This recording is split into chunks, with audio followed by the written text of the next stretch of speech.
একটা ভণ্ড প্রতারক মুনাফিক মানুষের কাছে প্রতিশ্রুতি দিয়েছে সংস্কার বাস্তবায়ন করবে।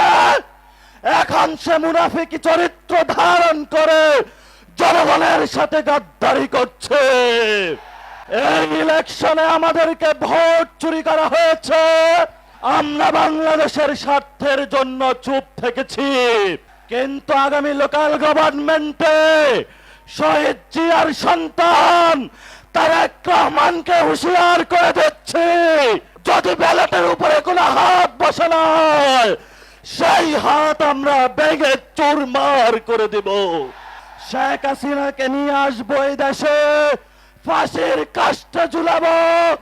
তারা যেভাবে দেলোয়ার হোসেন সাইদি থেকে শুরু করে অসংখ্য মানুষকে বাংলাতে ফাঁসির কাস্টে ঝুলিয়েছিল, আমরাও তাদের বিচার করব ইনশাআল্লাহ।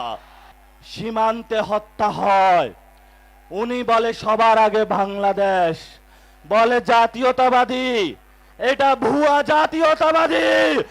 সীমান্তে হত্যা হবে, কোন জাতীয়তাবাদী বসে থাকবে এমন জাতীয়তাবাদী বাংলাদেশে প্রয়োজন নাই। ভারত তুমি বড় রাষ্ট্র হতে পারো, কিন্তু পানির অধিকার আমি ছাড়ব না। আজকে ফারাক্কার ঐতিহাসিক দিবসে পানির অধিকার, সীমান্ত হত্যা বন্ধ, গণভোটের রায় বাস্তবায়ন, মানুষের বিদ্যুৎ গ্যাসের চাহিদা এবং শেখ হাসিনার বিচারের দাবিতে আপনারা যে ঐক্যবদ্ধ সংগ্রাম শুরু করেছেন, রাজপথে পার্লামেন্ট থেকে এখানে সংগ্রাম গড়িয়েছে, এই আজাদির সংগ্রাম চলবে চলবে। আজকের যেই সমাবেশ, এটাতে কোনো চাঁদাবাজির টাকার জন্য আসি নাই, কোন সন্ত্রাস করার জন্য আসি নাই, কোন দখলবাজি করার জন্য আসি নাই। আসসালামু আলাইকুম প্রিয় রাজশাহীবাসী, কেমন আছেন? এই রাজশাহীর মাটি অসংখ্য শহীদের ঘাঁটি।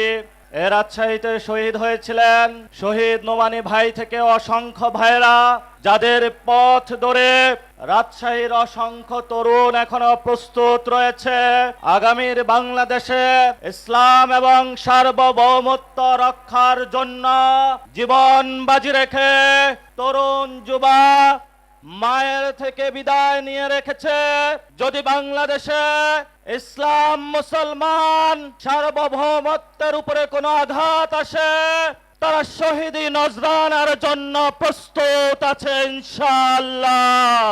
আমাদের সামনে অনেক শহীদ নজরানা পেশ করেছেন। এই তো কয়েকদিন আগে আমাদের সামনে আমাদের প্রিয় ভাই আবু সাইদ মুগ্ধ অকাতরে প্রাণ দিয়ে গিয়ে আমাদেরকে শিখিয়ে গিয়েছেন, আল্লাহর জমিনে আমি রক্ত দিয়ে যাচ্ছি, এই জমিন তোমাদের কাছে আমানত রেখে যাচ্ছি, এই জমিন তোমাদের রক্ষা করতে হবে। প্রিয় ভাইরা, আমরা এই আজকের যে সংগ্রাম, আজকের যে সমাবেশ, এটাতে কোনো চাঁদাবাজির টাকার জন্য আসি নাই, কোন সন্ত্রাস করার জন্য আসি নাই, কোন দখলবাজি করার জন্য আসি নাই।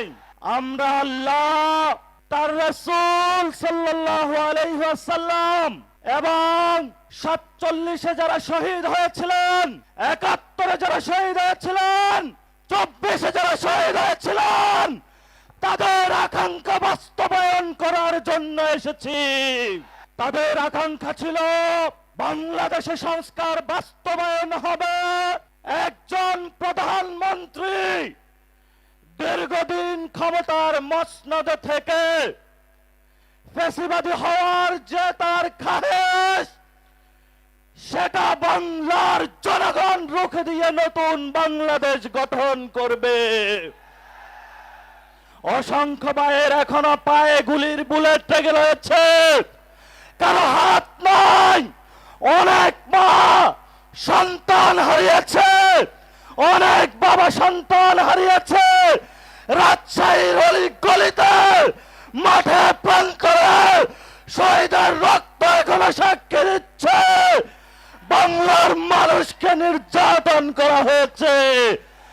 এই ইলেকশনে আমাদেরকে ভোট চুরি করা হয়েছে, আমরা বাংলাদেশের স্বার্থের জন্য চুপ থেকেছি, কিন্তু আগামী লোকাল গভর্নমেন্টে শহীদ জিয়ার সন্তান তারেক রহমানকে হুঁশিয়ার করে দিচ্ছে, যদি ব্যালটের উপরে কোনো হাত বসে না সেই হাত আমরা ভেঙে চুরমার করে দেব।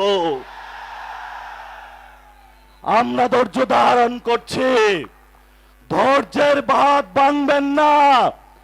একটা ভণ্ড প্রতারক মুনাফিক মানুষের কাছে প্রতিশ্রুতি দিয়েছে সংস্কার বাস্তবায়ন করবে, এখন সে মুনাফিকি চরিত্র ধারণ করে জনগণের সাথে গাদ্দারি করছে। আমরা অতীতে অনেক গাদ্দারদেরকে শাস্তি দিয়েছি, ইনশাআল্লাহ বাংলার মাটিতে যদি গণভোট বাস্তবায়ন না হয়, সংস্কার বাস্তবায়ন না হয়, বাংলার মাটিতে এদের বিচার হবেই হবে ইনশাআল্লাহ। শেষ কথা যেটা, পশ্চিমবঙ্গে গেরুয়া পতাকা এসেছে, আমরা এখানে আছি ইনশাআল্লাহ প্রস্তুত। সবাই প্রস্তুত আছেন? হাত তুলে সবাই দেখান, সবাই প্রস্তুত আছেন?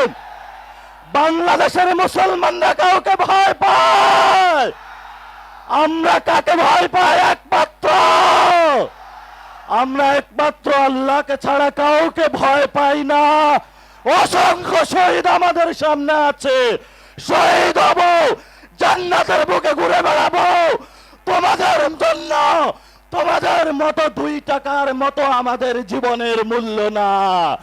শেখ হাসিনাকে নিয়ে আসবো এই দেশে, ফাঁসির কাস্টে ঝুলাবো।